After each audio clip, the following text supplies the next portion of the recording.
To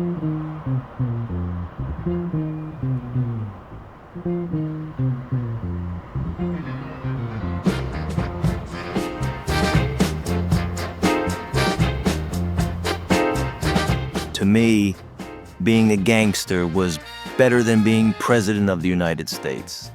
It meant being somebody in a neighborhood that was full of nobodies. They weren't like anybody else. I mean, they did whatever they wanted. They double parked in front of a hydrant. Nobody ever gave them a ticket. In the summer, when they played cards all night, nobody ever called the cops.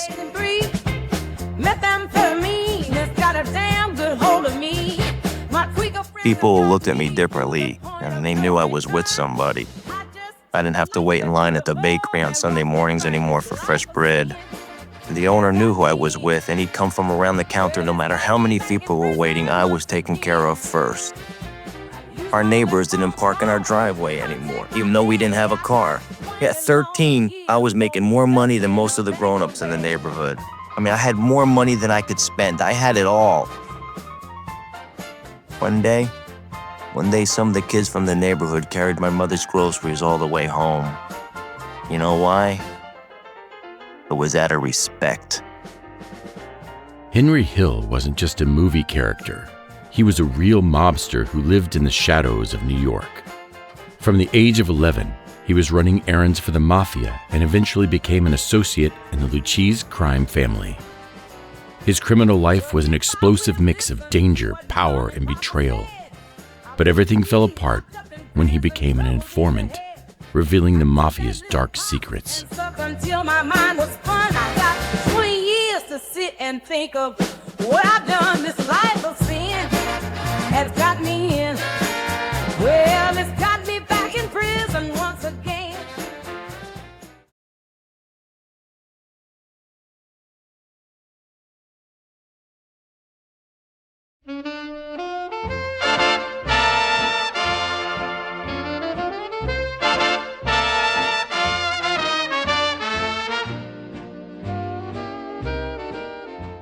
New York in the 1940s seemed to have the biggest and best of everything in America. The #1 port, the busiest garment district, the finest nightclubs, and of course, the most powerful mafia families. The city was buzzing with war-related activity when Carmela Hill brought home her first son from the hospital on June 11th, 1943. The homemaker and her husband Henry, an electrician working in the Brooklyn Navy Yard, were overjoyed. They already had 4 daughters, and finally, they had a boy. They named him Henry Jr. Henry Boy, as they called him, joined his parents and 4 sisters in a 3-bedroom house in the Brownsville neighborhood of Brooklyn. It was a warm neighborhood filled with people who had just come out of the ghetto. People climbing the ladder through education, going to school, and aspiring to become somebody. Henry's mother, Carmela, had arrived in America from Sicily at the age of 2 and grew up in an orphanage after her mother died. At 17, she met a 19-year-old Irishman and heavy drinker named Henry Hill at a neighborhood dance. Henry was a union electrician who supported his mother and 2 younger brothers. Carmela felt an immediate attraction. The young man wasn't just handsome, but clearly responsible. The couple exchanged marriage vows in 1929. By 1951, they had 8 children, 5 girls and 3 boys, including Henry Jr. Carmela took great pride in her Sicilian cooking, and young Henry saw an opportunity for himself in the kitchen. He realized that by joining his mother there, he could not only learn to cook, but also get a little extra attention. By the age of 8, he already looked like a little gangster. He was always getting himself into mischief.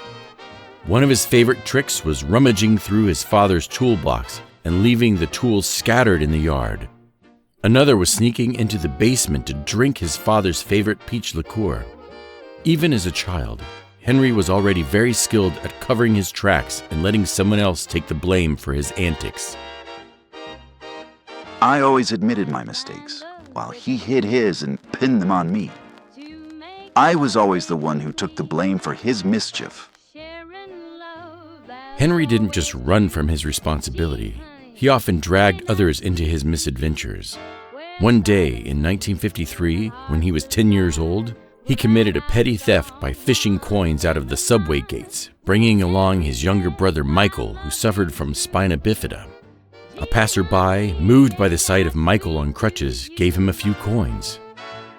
For Henry, this unexpected generosity sparked the idea for a new scam. One day, as he was coming up from the subway, his father spotted him and prepared to punish him harshly. He was convinced that what Henry had just done was the worst mistake he could possibly make. He was always the subject of my father's disappointment more than his anger. And I don't think that anger ever had as much impact as the disappointment did. Henry Sr. didn't hesitate to take out his frustrations on his children, especially when he was drunk. When he was sober, everything was fine. But when he was drunk, it was like having an elephant in the house, trampling everything in its path. Henry would deliberately provoke him, constantly challenging his authority. The most serious act of defiance came in 1955, when Henry Jr. was 11 years old. He had started hanging around a taxi stand just across the street from his house, which was run by a man named Paul Vario. Everyone in the neighborhood knew that Vario was a capo, a mid-level boss in the Lucchese crime family, one of the wealthiest in New York. Vario and his crew made no effort to hide their special status in the neighborhood. They had power, absolute power, and money. A dangerous combination, but an incredibly alluring one. And Henry was irresistibly drawn to it. As a result, Vario hired young Henry to wash and park the cars of all of his crew members. Henry was fascinated by the mobster's flashy lifestyle and began to see Paul as a father figure. He was impressed by Paulie's money and influence. And Paulie seemed to like him. No matter what Henry did, he could always say he was working for Paulie, which gave him almost free reign in the neighborhood. Soon, school faded into the background, and the taxi stand became Henry's full-time job. When the school sent letters to his parents warning that he wasn't attending classes, his mob friends knew exactly what to do. They pulled the mailman aside and had a little talk with him. By this point, Henry's real father was slowly starting to give up on his eldest son. The more Henry pushed his father away, the closer he grew to Paul Vario and the Mafia. Vario soon promoted the young Henry, now 12, making him a runner. He started making pizzas at a Mafia-run pizzeria located on the same block as the taxi stand. The teenager didn't care about his father's disapproval. He felt like he was a part of something bigger and more important than his own family. After all, he was on his way to becoming a gangster. Well, I got me a telephone and it sure is neat. I can chat with my friends, ain't that a treat? I call them up no matter where. The 1950s were a golden era of profits and power for the New York Mafia, and the young Henry Hill was determined to get his share of the pie. He was drawn to the excitement, the power, and the glamour of what he saw before him. Becoming a movie star with influence was truly what he desired, in addition to the adrenaline of being a gangster. But it was while watching card games that Paulie introduced him to the man who would shape his criminal career, Jimmy the Gent Burke. Henry was immediately captivated by the charisma of this gangster. Henry loved that Jimmy Burke was respected wherever he went. Whether in a restaurant or a nightclub, chairs would immediately be pulled out for him to make room. Jimmy had a huge impact on him, handing out $20 bills, and that was exactly what Henry Hill wanted. He aspired to that kind of wealth, that kind of luxury. But behind this extravagant facade, Jimmy was a ruthless gangster. As his reputation grew, Henry began accompanying the capo Paulie on his outings. For the teenager, it was a privilege, but he was about to discover the harsh realities of the Mafia life.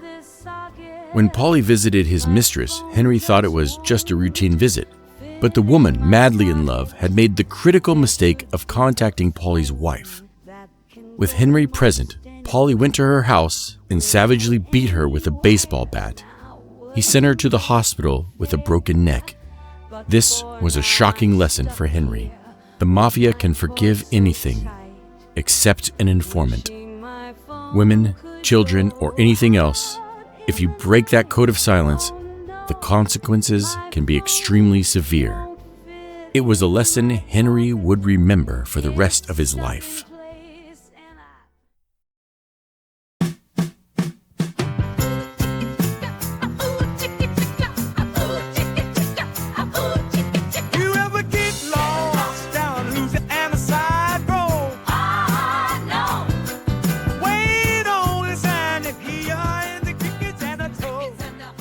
In 1957, when Henry was just 14 years old, Paulie offered him another type of special status, a membership card for the Bricklayers Union. Obtaining this card proved that you were a legit member of the union and eligible to receive a union salary. Even better, it allowed you to get a fake job.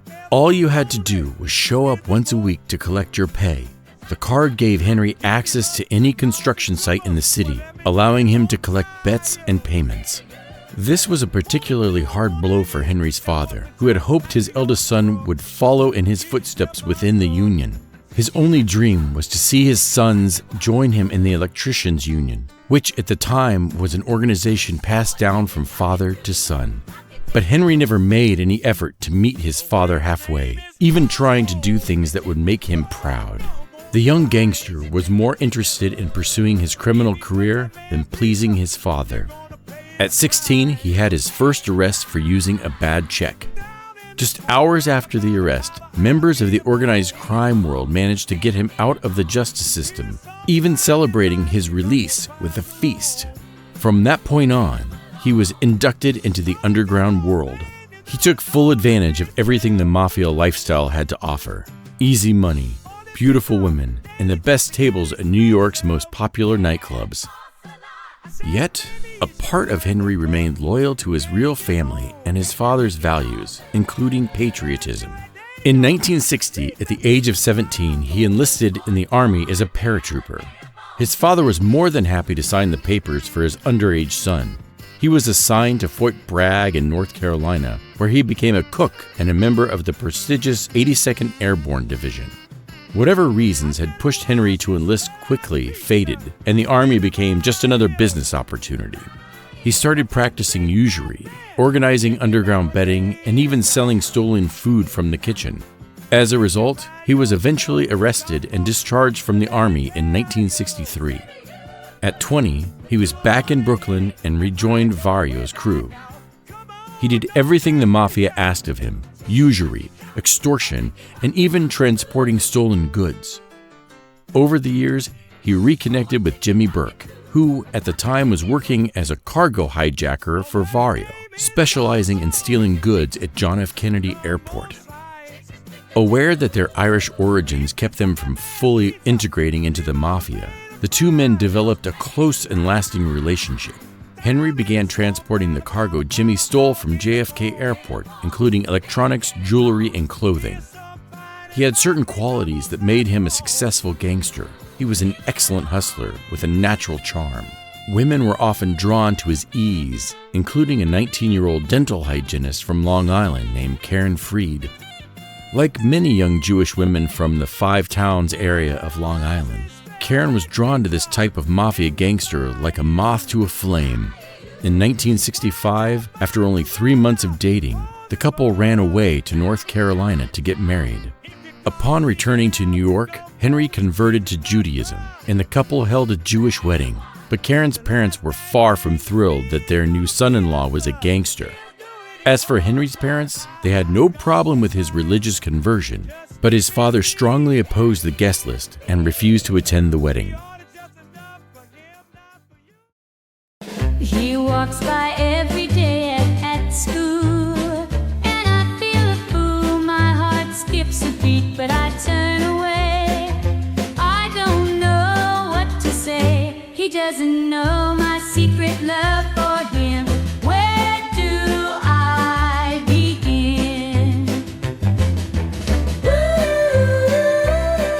Ooh, few weeks after the wedding, Henry was back on the streets with Jimmy Burke and the rest of his associates. Like most mobsters, Henry was rarely at home.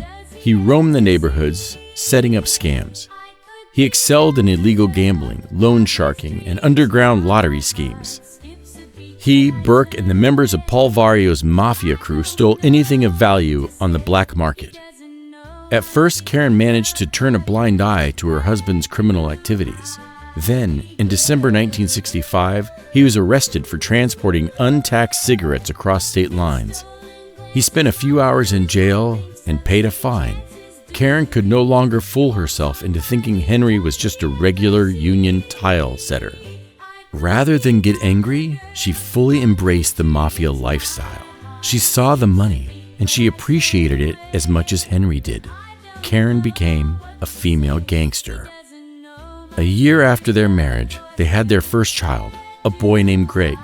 2 years later, their family grew with the birth of a daughter, Abigail. Karen was frustrated to realize that her gangster husband was an absent father. Henry often left the house, staying away for days or even weeks, leaving Karen to raise their children alone. She also came to understand that Henry was regularly cheating on her. Henry lived by the gangster credo. Fridays were for the mistresses, and Saturdays were for the wives. Of course, Karen wasn't stupid. None of the gangsters' wives were. They accepted turning a blind eye in many situations, whether it was a business they chose, the work they did, the way they earned their money, or their personal lifestyle. A lifestyle that, for Henry, included a growing problem with alcohol. A problem that was perhaps the only thing Henry truly shared with his father. He was the worst of drunks. There was no one he didn't pick a fight with. There was no one to reprimand or reason with him. He had stopped caring about himself or anyone else. But what mattered to him was the mafia and making money. Soon, he would find himself in a dangerous situation by committing the one type of crime Paul Vario had warned him against: drug trafficking.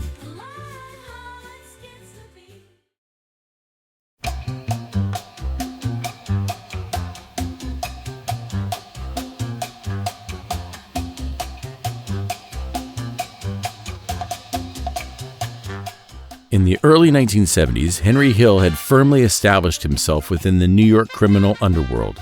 He was a loyal button man, willing to do whatever it took to serve his mafia family. In October 1972, he was handling business for the mafia family in Tampa, Florida. The 29-year-old was accompanied by his mentor and fellow Irishman, Jimmy Burke. They confronted a man in a bar who owed money to the family. Henry and Jimmy demanded that he pay his debt using the typical mafia methods. They achieved their goal through various means, including violent beatings that left the man in a pitiful state. When that didn't seem sufficient, they took him to the zoo and threatened to throw him into the lion's den. However, what Henry and Jimmy didn't know was that the man they were terrorizing had a sister working for the FBI. As a result, Hill and Burke were charged with kidnapping and attempted murder. They managed to escape these charges, but the federal government wasn't done. They were subsequently prosecuted for extortion. A jury found them guilty, and they were each sentenced to 10 years in prison. In September 1974, Hill began serving his sentence at the Lewisburg Federal Penitentiary in Pennsylvania. He was surprised to find that for a gangster, prison wasn't much different from the streets. Even his surrogate father figure, Paul Vario, was serving time for fraud. While incarcerated, Henry realized that drugs were the most valuable commodity in prison. He started selling cocaine and marijuana to the guards and other inmates. His suppliers gave the contraband to his wife, who then smuggled it back into prison. This was a dangerous step, as Vario and all the other mafia bosses were firmly opposed to drug trafficking. In the fall of 1978, Henry was granted parole and returned to New York. Money had been tight for Karen and the children during his incarceration, so Henry's first concern was getting cash, and fast. He decided to dive into the drug trade, a notoriously perilous business. Even worse, Henry decided to become a drug addict himself. He was involved in almost everything he could do to make money. It was at this moment that Henry Hill, freshly out of prison, received a very valuable piece of information. He learned that a shipment worth millions of dollars in jewelry and untraceable cash would be stored in the Lufthansa cargo hold at JFK Airport in New York. He passed the information along to his mentor and closest friend in the Mafia, Jimmy Burke. Burke, along with the rest of Paul Vario's Mafia crew, began planning the heist of the century.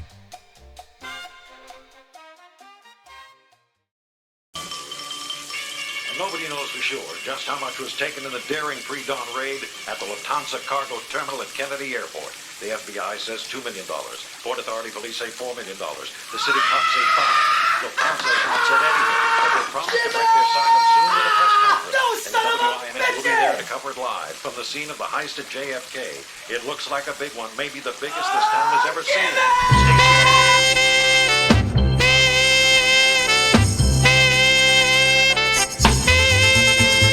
Walked into the room, the music's loud, people moving, swinging, dancing. This heist was, at the time, the largest armed robbery in American history. 5 men entered the Lufthansa cargo area, held it up, and escaped with over $5 million in cash and another $1 million in jewelry. While Henry Hill wasn't directly involved in the robbery itself, he claimed he received a $50,000 cut for tipping off Jimmy Burke with the information. It was the proudest moment of Henry's criminal career. He and Jimmy had made Mafia history, but pride quickly gave way to paranoia. Some of the mobsters who had pulled off the heist began drawing attention by spending their new wealth on flashy cars, fur coats for their mistresses, and expensive gifts. Exactly the kind of behavior that could attract law enforcement scrutiny. Jimmy Burke was furious with their recklessness, and he had a brutal solution. He and Paulie Vario began eliminating anyone who could connect them to the heist, justifying it as a necessary step to protect themselves. Over the next year, bodies started piling up, and Henry's nerves were fraying. For years, Henry had looked to Jimmy like a big brother. Now he wasn't so sure. Jimmy was the kind of man who could look you in the eye, give you a warm hug, and then drive an ice pick through your skull without missing a beat. Henry no longer trusted Jimmy, but he still did business with him. They were now dealing cocaine and heroin together, and Henry had become addicted to both. Between the drug abuse and the street-level dealing, Henry's life was spiraling out of control. He became paranoid, convinced that the police were watching his every move. One evening in early May 1980, Henry was at home in Rockville Center, Long Island. He was on the phone setting up a drug shipment to Pittsburgh, all the while cooking dinner for his family and his drug mule. The plan was to head to the airport together, but just before leaving, the courier realized she had forgotten her hat and refused to travel without it. As Henry drove her back to retrieve it, police surrounded his car and arrested him. Now he was in jail, facing serious drug trafficking charges. His violation of the Mafia's strict no-drug rule was now out in the open. On top of that, 13 men tied to the Lufthansa heist had already been murdered. Henry feared he would be next. After all, he could link Jimmy not just to the heist, but also to the drug trade. Jimmy had every reason to silence him permanently. Henry was a liability, a ticking time bomb. Paul Vario was the only man who thought he might be able to protect Henry, but his arrest had deeply disappointed Paulie. With few allies left and danger closing in, Henry knew he had to make his next move very carefully. But I got nowhere else to go, Paulie. Take this.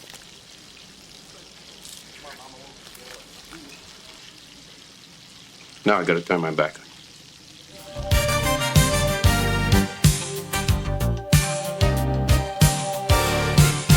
Ow! She was unlike any girl I've seen.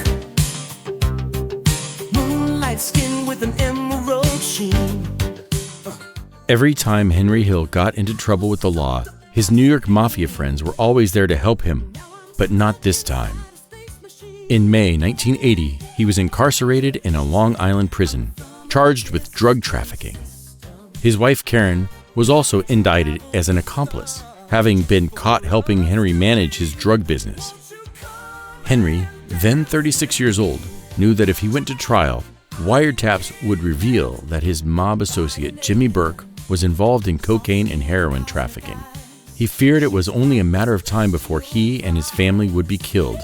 After all, he had broken the Mafia's strict rule against drug dealing, a rule his Mafia boss and surrogate father Paul Vario had warned him never to break. He was convinced that Vario wouldn't protect him from Jimmy Burke's wrath. Whether it was paranoia or reality, Henry firmly believed Burke was ready to kill Karen, their children, and him. The reason was that he knew too much about what Burke's and Vario's crews were doing. They were simply too much of a liability at that point. On Friday, May 16th, Henry posted a $100,000 bail to secure his release. 2 days later, he met with Burke at a discreet cafe in Long Island. Jimmy assured Henry he wanted to help him avoid prosecution and get back on his feet. By then, federal prosecutors, fearing Hill would flee after posting bail, had obtained a new arrest warrant against him.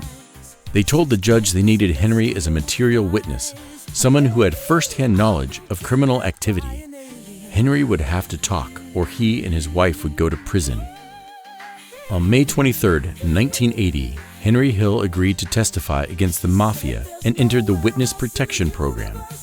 He freely admitted that his life wasn't worth much anymore, that he expected to be executed by the people he had worked with and the Lucchese family, and he realized he had no choice but to cooperate with the FBI. Henry, Karen, and their 2 children entered the Witness Protection Program over Memorial Day weekend in 1980. Hill and his wife were granted immunity in exchange for Henry's testimony against the Lucchese crime family, including the men Henry had come to see as his own family, Paul Vario and Jimmy Burke. He was still one of the few surviving people who could provide details about the still unsolved Lufthansa heist, but his decision made him a marked man.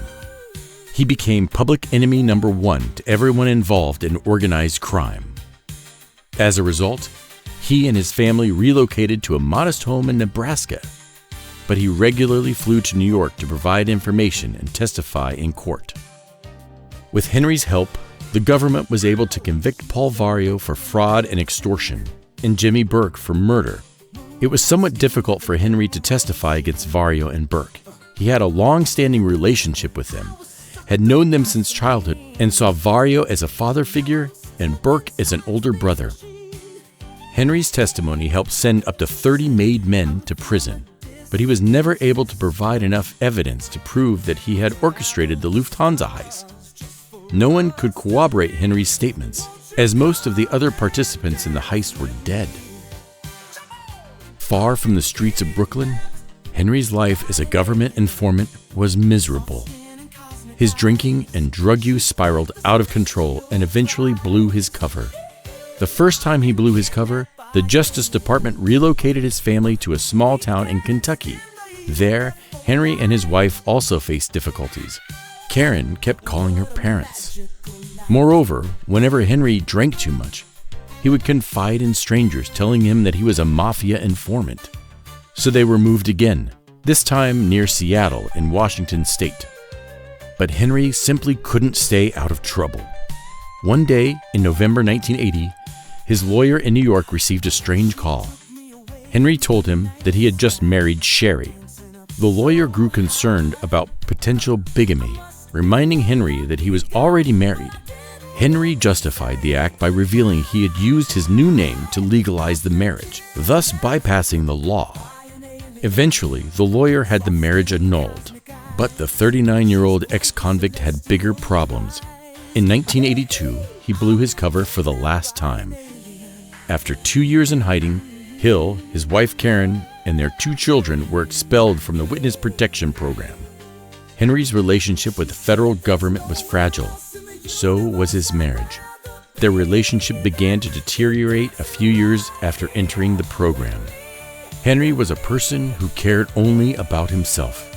He devoted no time to his marriage. He lived every day looking over his shoulder, constantly afraid that members of organized crime would seek revenge, find him, and kill him.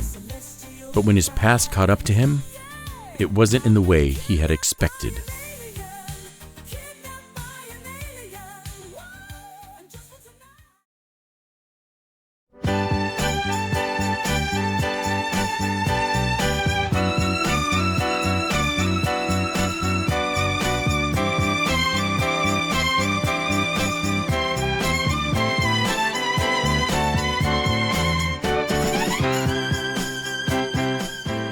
In 1985, Henry made a deal with renowned journalist Nicholas Pileggi, who wrote a thriller based on Henry's experiences in the Mafia. Henry felt that if the New York mobsters were still trying to kill him, the least they could do was preserve his story for posterity and make some money from it. And in 1986, Wiseguy became an instant bestseller. Director Martin Scorsese bought the film rights and cast Ray Liotta as Henry Hill. Henry received about $500,000 for the book and the film rights to his story, but he didn't get to enjoy that financial windfall for long. Most of the money was seized by the IRS for back taxes. Karen stayed with Henry despite their relationship being in tatters, and Henry was still addicted to alcohol and drugs. At that point, he was living on a ranch in St. Caker, Washington. A 26-year-old woman named Kelly worked part-time for the Hills, taking care of Henry's 5 horses. Like him, Kelly was also an addict, and a friendship quickly developed between them. Less than a year later, their relationship became romantic. Always on the lookout for new opportunities, Henry tried to continue his affair with Kelly while maintaining his relationship with Karen. Eventually, in February 1987, when their 21-year-old son Greg was in college and their daughter Abigail was 19, Henry left Karen for good. By this time, Paul Vario had died in prison, and Henry's old friend Jimmy Burke was serving a life sentence. Henry's surrogate Mafia family was gone, and now the matriarch of his real family was ill. In December 1990, his mother Carmela, a Sicilian immigrant who had never stopped loving her eldest son, died at the age of 78. As for Jimmy Burke, he too passed away, dying in prison of stomach cancer in 1996. Through a combination of circumstance rather than a well-thought-out plan, Henry managed to escape both the dangers of the Mafia and the risks of the Witness Protection Program. The day after his 69th birthday, he died at home in Los Angeles. He died in his bed the night after a big birthday party. It was an extraordinary and successful life for a man like Henry Hill. The real Goodfella was just a low-level mobster who believed he could beat the system. And in the end, he really did manage to outsmart it. And that's how this video comes to an end. What do you think of it? Let me know in the comments. If you enjoyed this content, a simple like, a share, or even a few words below the video really make a difference. It helps the channel grow and means a lot to me. See you very soon for a new video. Until then, take care, and see you next time.